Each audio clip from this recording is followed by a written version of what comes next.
everyone. Bonsoir. Oh my God, it's like I'm in a dead room without anyone at all. Ladies and gentlemen, good evening. Thank you. 2 people have responded. These are the 2 people I paid to come and respond. When I greet them, the rest of y'all are just looking at me like I'm not here. So we are going to try that one more time. Mesdames et messieurs, ladies and gentlemen, good evening. That's more like it. It feels like there are people in this room finally. Did you enjoy the conference? Did you actually meet any people here? I guess some people, so no one talked to no one went to no sessions, did not learn anything, did not meet anyone. Is that the feeling you're getting from this? Nope? Awesome. It's great to see all of you back here. I hope you had a great time over these past 2 days. We have arrived at the end. This is it. This is it. Nous sommes arrivés à la fin, and it's been an amazing 2 days. So we want to look back on what these 2 days have been, and we're very excited to have, once again, representing the government of Côte d'Ivoire, our gracious hosts, the Minister of Commerce, Industry, and Promotion of SMEs, Suleiman Dirasuba. Thank you so much for being here, and thank you to the government of Côte d'Ivoire for having us one more time here for the Africa CEO Forum. So I told you guys that while you're here, you still have some time. You got to check out the Aloko and their Cheke and all of the amazing food here. And I actually snuck out during one of these sessions and went out and had some Aloko and a Cheke today. I can give you restaurant recommendations. It's not too far. It's out here in Cocody at Restaurant 331. That's my new favorite place in the city. So Ivorians know what I'm talking about. You have to go and check out Restaurant 331. What is the starter we had, Tebe? He's forgotten. Man, don't take this man anywhere. We spent the last 2 days talking about how to build the next generation of African champions, right? These companies with turnovers over $1 billion. But to get there, we need to have a lot more small, medium enterprises that will grow into those. So we need more entrepreneurs, we need new business models. We just need to turbocharge the many SMEs that dot the landscape across Africa. And so it's only fitting that as we bring the Africa CEO Forum Annual Summit to a close, that we go back where we started, right? That's important. So we wanted to end this conference with startups because it's been 2 years since the Africa CEO Forum launched what they're calling the Disruptors Club initiative to connect startups with middle and large African companies. And this club today counts more than 60 of the most successful startups from across the African landscape. And they hope that this will help build new champions. And this is also why the Africa CEO Forum wanted to end this conference by shining a spotlight on some of them. So, ladies and gentlemen, let me introduce you to my final panelists.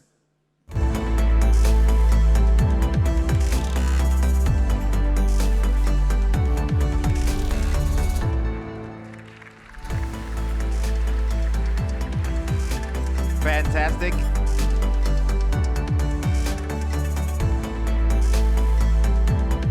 I do not like that applause. Have we tried one more time? Please give them a big round of applause as they join me on stage.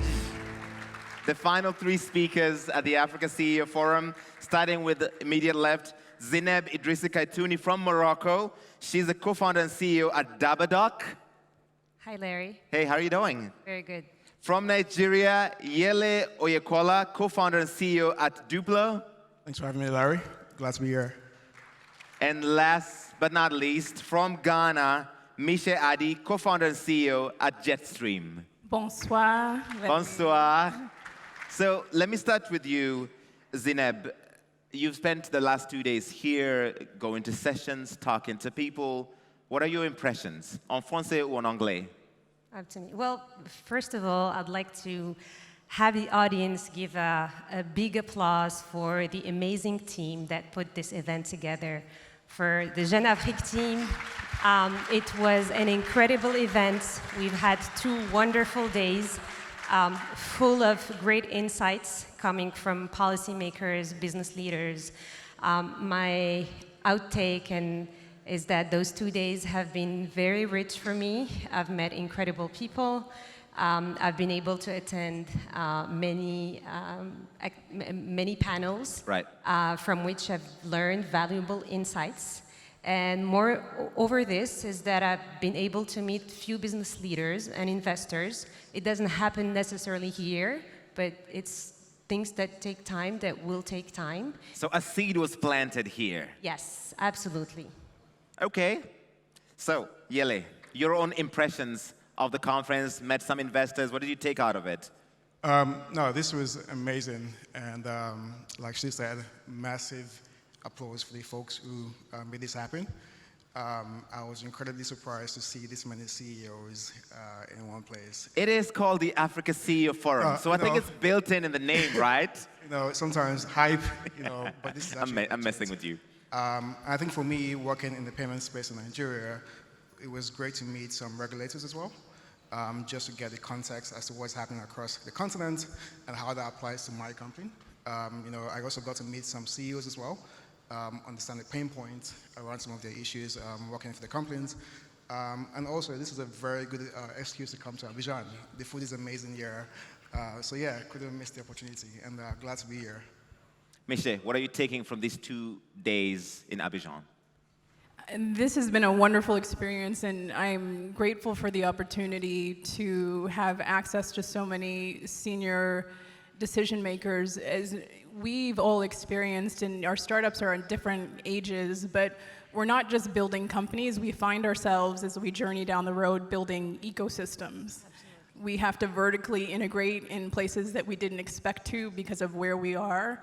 And there are many cross-sector collaborations that we just have to do in order to build our customers and build our businesses. So the efficiency and the access of being able to talk to folks, we're a logistics company, not just in the logistics sector, in the financing sector, in the project finance sector, in the policy sector, it's incredibly powerful. And that's a good point that I didn't ask Yele, and I will come back to Zeneb as well. You have different ages of your startups. Jetstream is in the e-logistics space. How old is it? What do you guys do? Elevator pitch for everybody who's here. Jetstream is an e-logistics company for cross-border trade.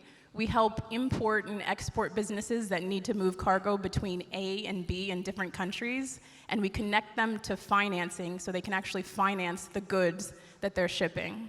We are 5 years old. Yele. Duplo is a business-to-business payment company. We're licensed in Nigeria. We try to simplify the way mid-sized businesses pay their vendors locally and internationally, and how they reconcile payments back to their accounting software as well. We've been around for 2 years, so yeah, baby steps. Baby steps, 2-year-old baby, growing, Zeneb. I'm the grandmother, so we're almost 10 years old. So January 2024, we're going to celebrate our 10th birthday. Oh, amazing. So we were just talking about this earlier. We're in 3 different growth of stage, kind of the baby and the middle and the grandmother. So at Dabadoc, it's a health tech company democratizing access to healthcare through innovative solutions using technology. Okay, 10-year-old grandmother. Wouldn't it be weird if life worked like that? So, let's go straight into the meat of this. We had a side event yesterday on the Future Champions of Tech. And the question I was asking there, and the question I want to ask you is, why is it that so few African corporates, those who are sitting here, some of them, invest in African startups? And if they did, what do you want from them? Who feels like they want to take this first? Okay, Yele, go for it. I actually said grandmother first, but I will start. We have to understand why corporates don't invest in the first place, and I think one is they're not actually exposed to the asset class. So we, as an ecosystem, have to educate them more about the importance of tech and how tech actually simplifies lives on the continent. So that's one. 2 is a lot of corporates find tech very risky for obvious reasons, regulatory reasons. So that's 2. And then 3 as well, a lot of corporates tend to think very financial. So how much I'm going to make from this in the next 5 years? Right. And you have to look beyond that. We are tech businesses. We're actually making immense innovations. who are simplifying lives and businesses as well. So looking beyond that and thinking more from an innovative perspective, I think is incredibly important for corporates. And there are various ways corporates can get involved.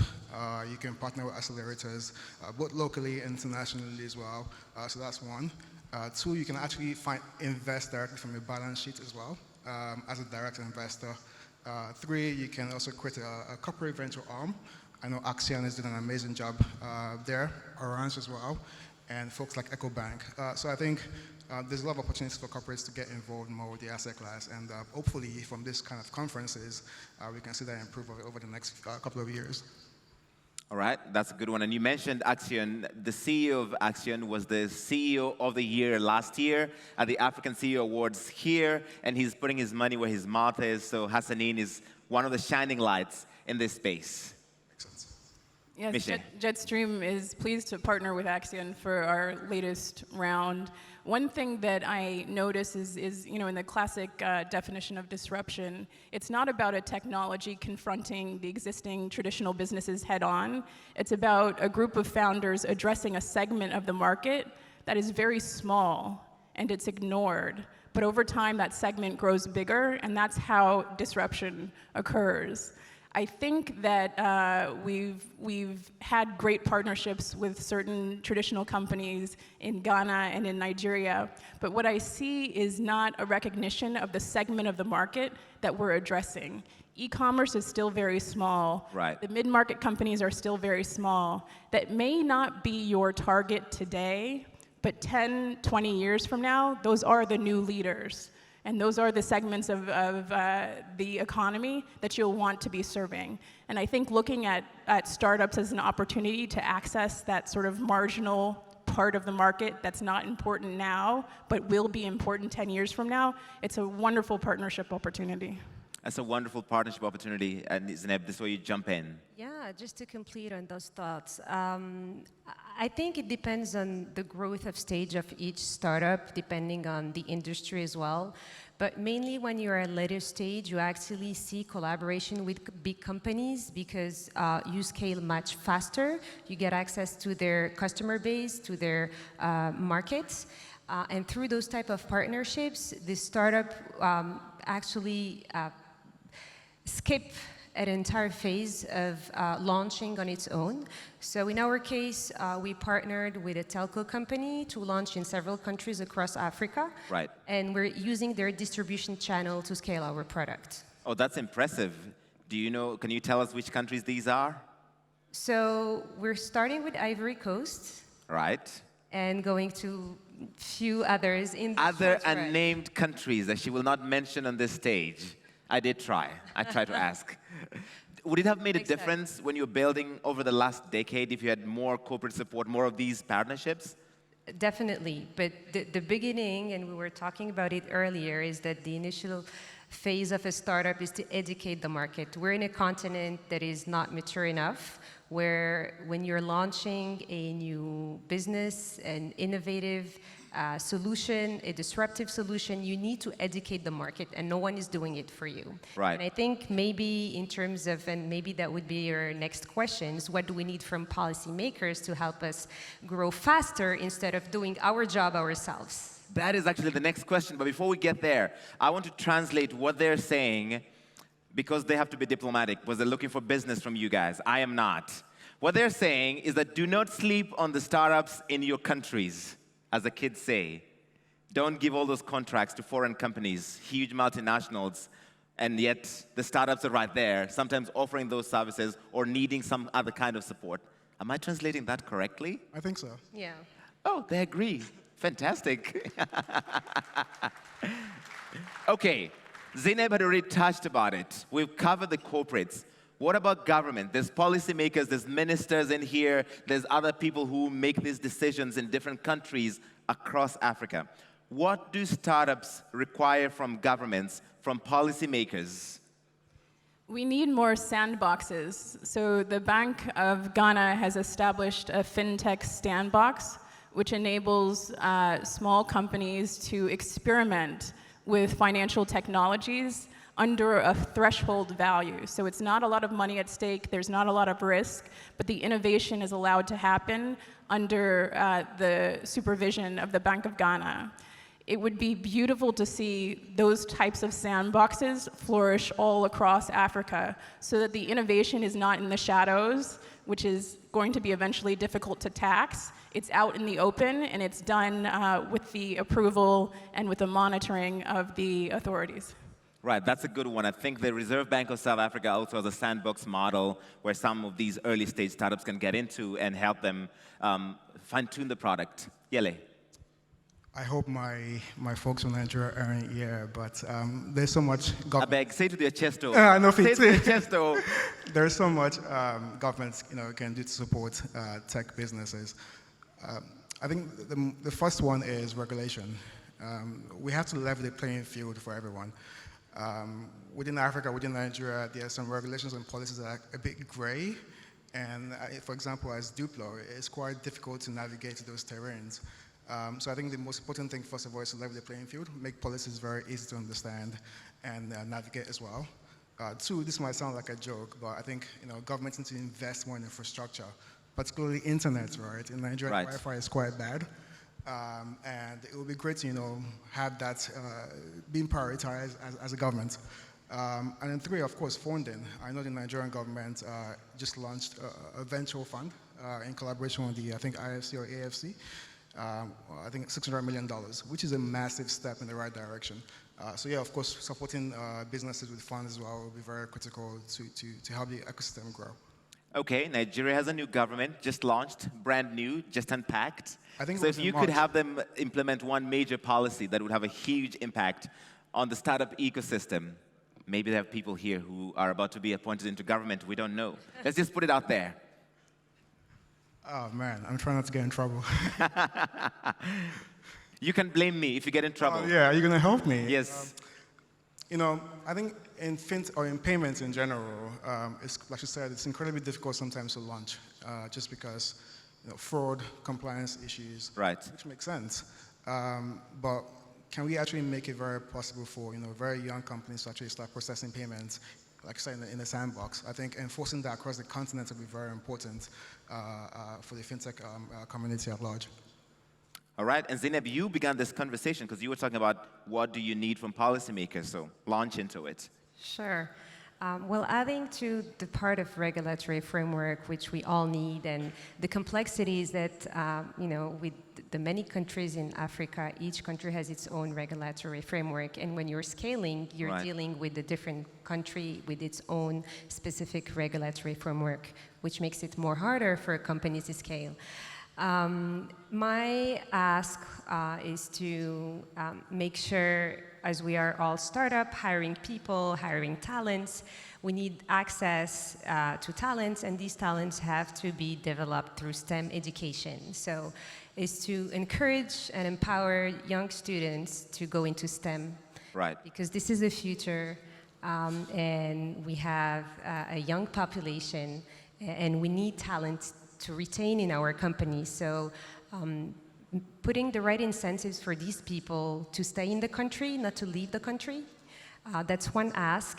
And the second ask would be more related to the infrastructure of connectivity. We're all digital, and unfortunately, in many of our countries, we only focus on a certain part of the population because probably 70% of it does not have access to connectivity. Right. So putting more investments into the infrastructure to connect more people, because connectivity is what makes the future of the world.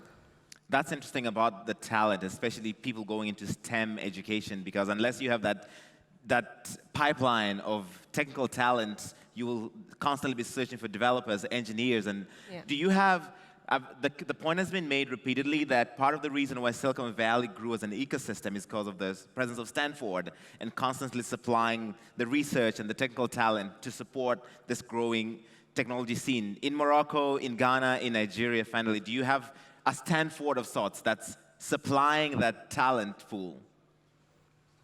In Ghana, we have some new-ish universities, one called Eshesi and then another called Academic City, and they're both, I think, less than 20 years old. Right. And their big challenge is that in order to get accredited, they had to affiliate with existing universities. And one of our engineers came from one of these universities, and he told me that it took them 4 years to get an artificial intelligence course approved. Wow.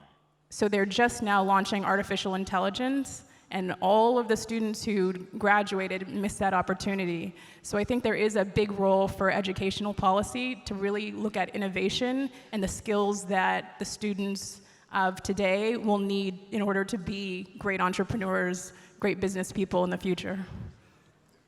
In Nigeria, we do have amazing engineers coming from top schools like Covenant, University of Lagos, and the talent in Nigeria is there. I think the issue is how can we expose more kids, like she said, to STEM education. And as you know, a lot of international businesses are actually recruiting from African countries like Nigeria, Right. Kenya, and Ghana. So it's not a talent issue, it's more of an accessibility issue, which I think governments can help improve across universities across the entire country. And Zineb, final word to you. Thank you. Thank you for this panel, Larry. Final word for me would be, I think we're all an ecosystem, investors, business leaders, and policymakers. And if we don't work together, obviously nothing can fuel our growth. We all need to be aware of the flaws of the regulations, and policymakers need to understand how our businesses run in order to respond to our needs. So final word would be just let's all work together and make sure it happens and that all the countries that are represented here have a strong ecosystem, startup ecosystem that is the future of tomorrow. All right, fantastic. That's a great way to end it. Please give a big round of applause to Mishe, Yele, and Zineb for helping wrap up an amazing Africa CEO Forum. Thanks a lot. Merci beaucoup. I think that was a really inspiring way to conclude these 2 days of discussions and panels and presentations and conversations. I just want to bring back, as we wrap up, the final speaker, who's just going to say 2 words, really. The IFC Regional Vice President for Africa, Sergio Pimenta.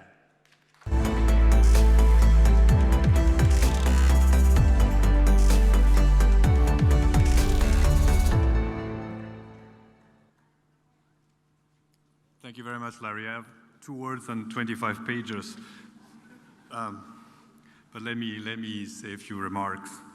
Not easy to come after this very exciting panel of startup companies. But let me try, and if you allow me, I will switch to French. Son Excellence, Monsieur Souleymane, Son Excellence, Monsieur Souleymane Diarra-Souba, ministre du Commerce, de l'Industrie et de la Promotion des PME de Côte d'Ivoire, représentant le gouvernement, cher Amir, honorables invités, mesdames et messieurs, dans vos rangs et titres respectifs, chers amis, au nom de la SFI, je tiens tout d'abord à remercier le gouvernement et le peuple de la Côte d'Ivoire pour la chaleur de l'accueil, l'hospitalité que vous avez apporté à ce forum. Je tiens également à remercier l'équipe de Jeune Afrique et de l'Africa CEO Forum pour l'excellent travail qu'ils ont fait ici. Et évidemment, je tiens vraiment à remercier tous les participants pour l'énergie, l'enthousiasme que vous avez apporté dans ces discussions.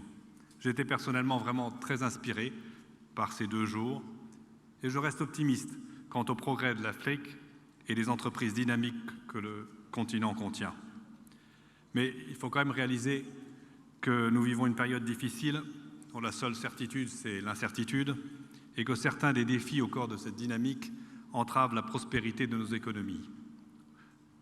Pourtant, comme mes collègues à la SFI, je reste confiant, résolument confiant, et je pars de ce forum encore plus confiant. Au cours de ces 2 derniers jours, nous avons vraiment parlé de sujets qui nous ont inspirés, qui nous ont donné confiance. Nous avons entendu des experts nous parler de l'énorme potentiel des startups africaines, notamment celles dirigées par des femmes, et les 3 Ces représentants de start-up qui étaient sur la scène il y a 2 minutes nous ont vraiment inspirés. Nous avons entendu parler de comment l'Afrique est en train de créer des économies durables et circulaires, du développement durable des chaînes de valeurs agricoles, des opportunités offertes par la zone de libre-échange continentale africaine.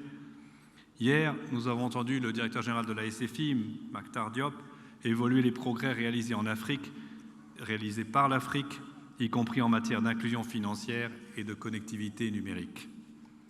Ensemble, nous avons exploré les moyens de faire passer le nombre de champions africains de 300 à 3000.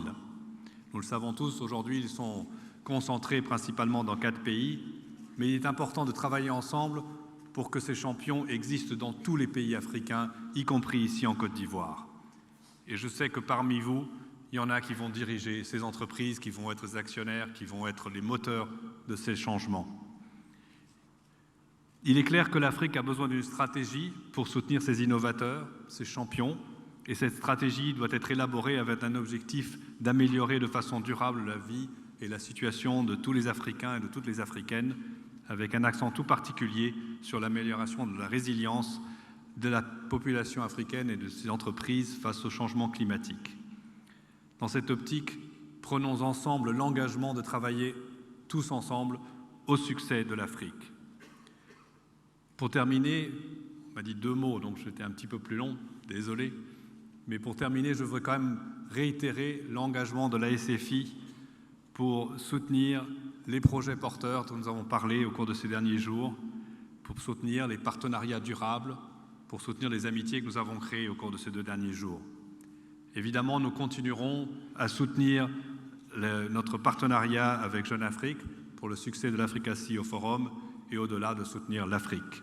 Donc j'ai vraiment hâte de vous revoir l'an prochain pour un événement qui, je suis sûr, sera aussi dynamique et que celui que nous avons vécu au cours de ces 2 jours. Donc un grand merci à tous d'y avoir participé. Merci beaucoup, Sergio. And Stefan, that's it. We have come to the end of the Africa CEO Forum 2023 Annual Summit. It's been amazing having all of you and seeing so many familiar faces as well as new ones. We hope you come back next year. We hope you come back every year. And once again, thank you to the government and the people of Côte d'Ivoire for having us one more time. I love coming back here, so please keep having us because this is one of my favorite times of the year. Please spend some time getting to know each other, talking. My name is Larry Mido. It's been an absolute pleasure hosting this. I'm going to leave you with the highlights over the last 2 days.